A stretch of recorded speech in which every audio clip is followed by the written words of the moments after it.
Hello everyone. My name is Peter. Welcome to the true stories being shared here. Please sit back and listen to today's story. New update: my mom asked me to watch my siblings for a week. It's been 9 weeks. Due to the length of the previous posts, they've exceeded the character limit. So I've created a TLDR for each of OOP's previous posts up to the latest update. For the full content and related comments from the older posts, please listen to the summary below. OOP has been watching her siblings after her mom left right before Christmas and then texted OOP that she would be gone for a week. It's been 9 weeks since then, and OOP has only heard from her mom 3 times, all saying she wouldn't be back anytime soon. OOP is trying to keep things together while she and her siblings live with their nanny, who isn't helpful at all. The older siblings have also moved out of the house. OOP asked whether having social services involved would be a legal issue, and whether her mom's extended absence is a legal problem. Update 1. OOP had a chance to speak with her mom on the phone, asking for custody.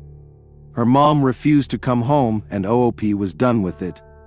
The next step, OOP spoke with a lawyer about her siblings, and she might be able to get legal guardianship through the court. OOP's 22-year-old brother told her he would come home to help OOP take care of their siblings, provided their mom doesn't come back. The brother couldn't get in touch with their mom. OOP is trying to get things in order and into a routine with her siblings because they need a healthy routine to keep balance at home and school. Before, everything was chaotic and nothing got done. She asked for advice, and Redditors offered their support and guidance.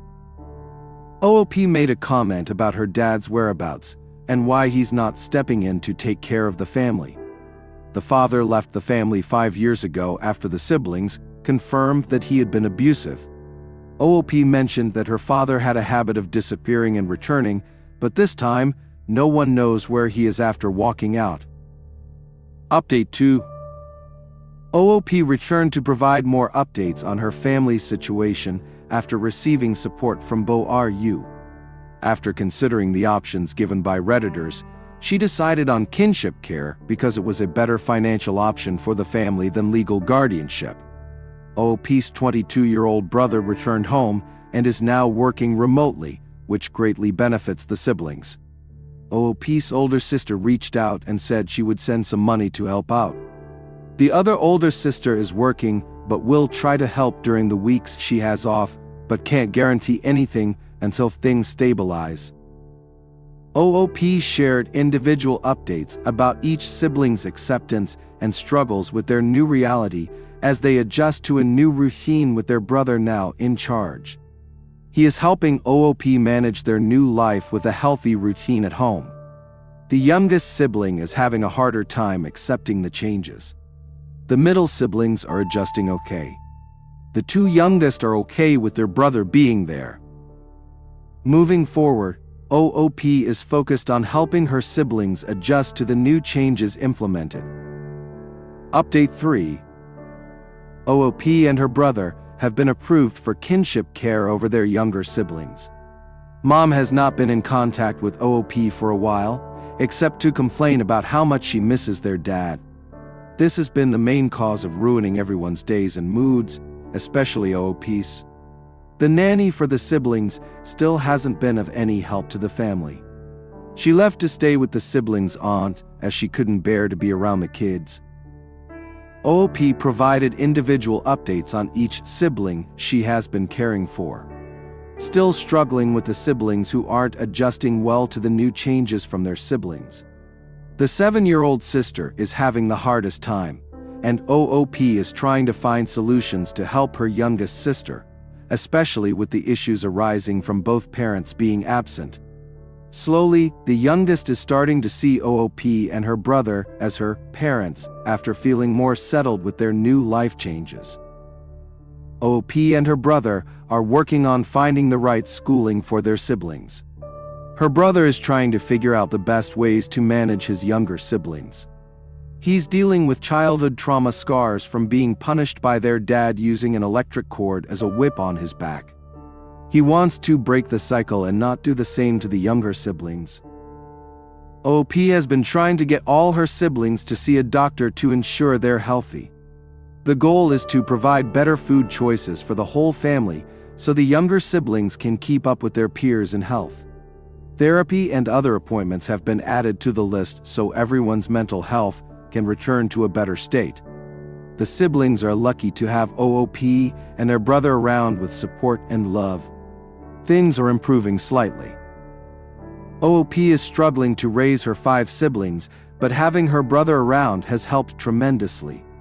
OOP is unhappy with her 16-year-old sister for recording their 7-year-old sister's breakdown due to being abandoned by their parents.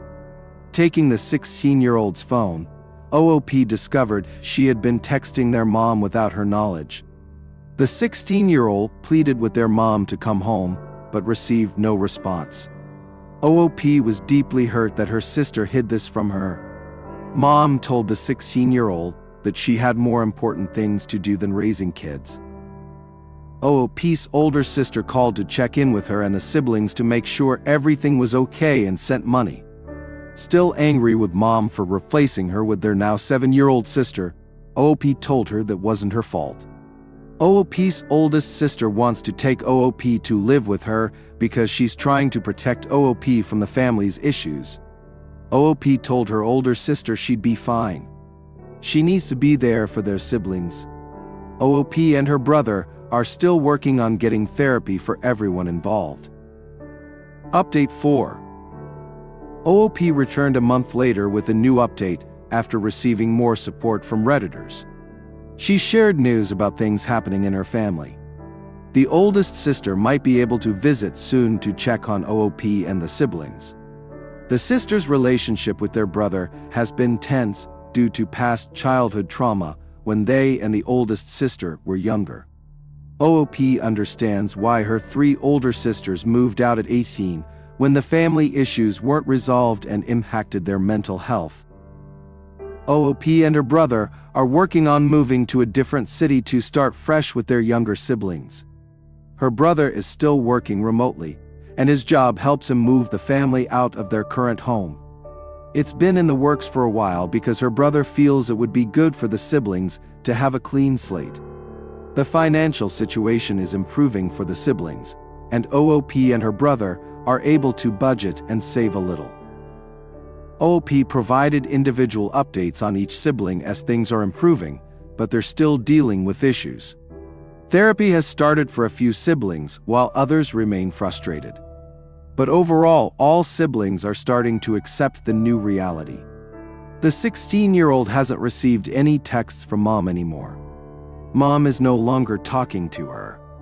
The 2 youngest siblings, aged 7 and 9, are starting to see OOP as their mother. The family's diet is improving significantly after changing their lives for better health. The oldest sister is still struggling to deal with the family's pain, still wanting to take OOP to live with her. She refuses to see the younger siblings due to past childhood trauma. OOP wants to break the ice and have the oldest sister meet their youngest sister to make sure she knows who her sister is. The nanny is still not helpful to OOP and her brother. She won't be returning home, still staying with OOP's aunt. OOP named her brother, who will be called Matt. Update 5. OOP's second oldest sister visited the family with OOP and the siblings. She was very nervous and emotional seeing the kids for the first time in years. But things settled down over the next few days of the visit. The siblings bonded and enjoyed their sister's company. OOP shared updates on each sibling and how they reacted to their sister's presence. Each sibling had their own perspective on meeting their sister for the first time, but all warmed up to her after that. OOP had a chance to get some one-on-one time with her sister, which was great. They were able to discuss issues with their dad to work through things. The sister had many issues with their dad but did well, and was much happier after leaving home. She confirmed to OOP that the oldest sister had a lot of guilt over moving out and leaving OOP behind. OOP was saddened to learn that, but also acknowledged that the oldest sister still wants her to move in with her to escape the family troubles. The second oldest shared details about how Matt and the oldest sister also had issues with guilt after many arguments over family issues before they moved out. OOP provided a short update on her Nan, who is still causing problems for her, especially as she doesn't want to help OOP with the siblings. Nan wants OOP's cousin to move in and kick OOP and her siblings out for no reason. OOP knows not to cave to her Nan and has shut her down. OOP shared that their mom might have found their dad. She suspects that their mom texted her asking for pictures of their 12-year-old brother to prove that he looks like their dad. Mom is still bad-mouthing OOP and the siblings, hoping their dad will love her more than anyone else. OOP isn't sending any pictures to her mom because she doesn't care about her kids except for herself and their dad. After talking with the second oldest sister, OOP learned that their dad might have more children, possibly older or close in age to the three oldest siblings, sister number 1 and 2 Matt. Nothing else was shared about possible older siblings, older than sister number 1. OOP is now 20 years old and has mixed feelings about being called mom by her 7-year-old sister. OOP has reached the point where no one else can take on the mother role for the siblings. She's trying to get used to being called mom, especially by the 7-year-old. The 9-year-old is also anxious about calling OOP mom because it makes her uncomfortable. OOP reassured the 9-year-old that she could call OOP whatever she wants. As for Matt, OOP is worried about the 7-year-old calling him dad because the youngest wants a father figure in her life. With that reality, it could upset the other siblings with their absent father, or maybe it won't. OOP confirmed that there's been a lot of trial and error in figuring out the changes in their lives, especially how to treat the siblings when they struggle. With Matt in charge, it helps OOP and him figure out what works and what doesn't with each sibling. OOP received many concerns about the possibility of the 7-year-old being autistic. She clarified with the doctor and therapist about her sister. It seems the youngest is dealing with anxiety and abandonment issues, but she's starting to improve a little with OOP always giving her love and attention when needed. As for Matt, now that he's home and in charge, things are getting better. He's nothing like their parents when it comes to discipline. When Matt gets upset, he walks away to calm down and doesn't react poorly in front of his siblings. He has scars from being beaten by their dad as a child, and their mom broke a few bones of some siblings. Matt and OOP are breaking cycles and providing healthy discipline for their siblings. Update 6. Being 16 is still a roller coaster. Sometimes she's amazing and easy to get along with, and other times I'm like, what the hell is going on in her head? She's been really good about asking if she can go out and letting us know who she's with, where she's going, and what she's doing. That's a lot of progress. Then a few weeks ago, I checked on one of the other kids at 1 a.m., and a 16-year-old wasn't in bed or anywhere in the house. I called her 10 times and she'd gone out. Her excuse was we were asleep when she got invited, so she couldn't ask. That sucked because she knew I wasn't asleep. I was lying with the 7-year-old and had my phone so she could text me. Just stupid stuff like that, where I'm like, I just need to know where you are, especially at night. And she loves to argue with me about disciplining the kids, which is ironic because she thinks she can do whatever she wants, and I'm the bad guy if I say no to her. But then she tells me I'm too lenient when the kids do something they shouldn't. The 9-year-old has been tormenting the 7-year-old, and I'm trying to work on that based on advice from the therapist and things I've read. The 16-year-old loves to get involved and give the 9-year-old a taste of her own medicine, which basically means she'll smack her on the back. That doesn't help the whole point of me trying to keep everyone's hands to themselves. I get why the 16-year-old does it because I struggle with the urge to do the whole, you hurt her, I hurt you, with the 9-year-old, because that's what my parents did when they could be bothered to actually parent. Anyway, now I spend half my time trying to separate the 9-year-old and the 7-year-old and the other half arguing with the 16-year-old about discipline. The worst thing the 9-year-old did was hit the 7-year-old in the head with a metal water bottle, and Matt lost it as much as you can lose it with a kid that age. She's been better since then, but still not nice. She's basically frustrated with the 7-year-old because she won't play or do anything at the time when they used to be best friends and played all day. And the 9-year-old is trying to discipline the 7-year-old because she doesn't like when she's cranky or talks about our dad or whatever. The 7-year-old is my shadow, and because she doesn't sleep well, she's always tired/cranky and not much fun for the 9-year-old, so she's mad at her. I've tried to force the 7-year-old to play, and it always ends in tears because she'll just sit there and not engage in whatever the 9-year-old wants her to play, so she'll lose her temper and lash out. So now I just let the 7-year-old be, and if she's happy being my shadow, then fine. For context, she's so attached to me that when she hasn't been in the same room as me for about 10 minutes recently, and I know Matt doesn't have her, I'm mildly concerned about where she is, go over and find her sitting on a 12-year-old's lap while he plays video games with his friend. Her caring about something that isn't me or Matt is like, oh my, and I almost cried. With the 9-year-old, we're trying to give her more one-on-one time because she loves that and definitely needs it, but it's hard to fit around everything else.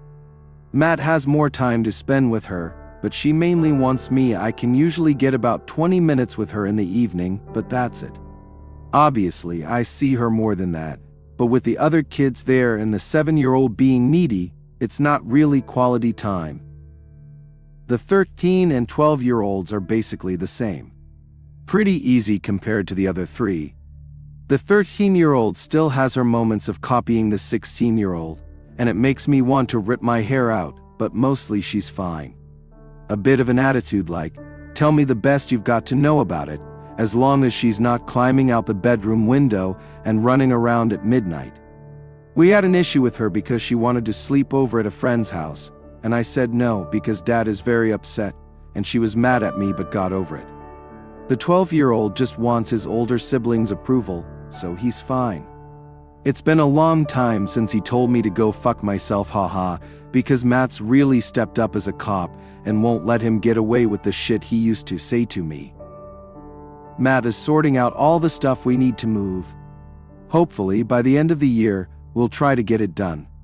I'm not really involved because I'm too busy, and he knows more about it because he's done all the research, and I told him to sort out work, house, and school and just fill me in. I've cut my hours at work because it's been too much, and things have gotten easier since then.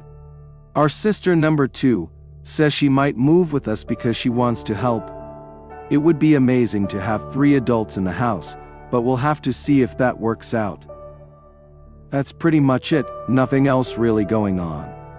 I haven't heard anything from my mom, and my nan is still living with our aunt. My oldest sister still sends money, and we talk a bit, but I've been clear that I can't deal with constant conversations about trauma. Update.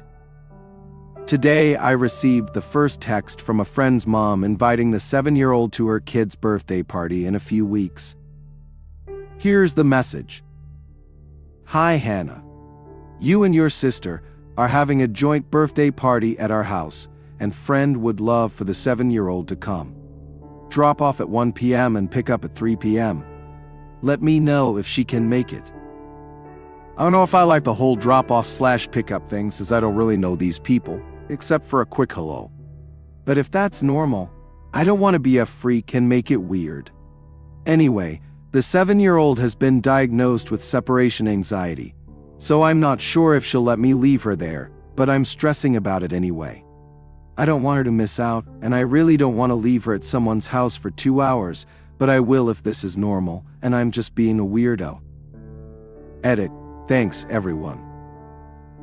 I appreciate everyone telling me I can ask the mom to stay without being seen as a weirdo. She was kind of like, sure, definitely a few parents staying, and I can if I want / if the 7-year-old wants me to. so now I feel much less stressed. I haven't asked the kiddo yet because she's in a weird mood and would say no to anything. I'll ask her, but I'll get her thoughts tomorrow, lol.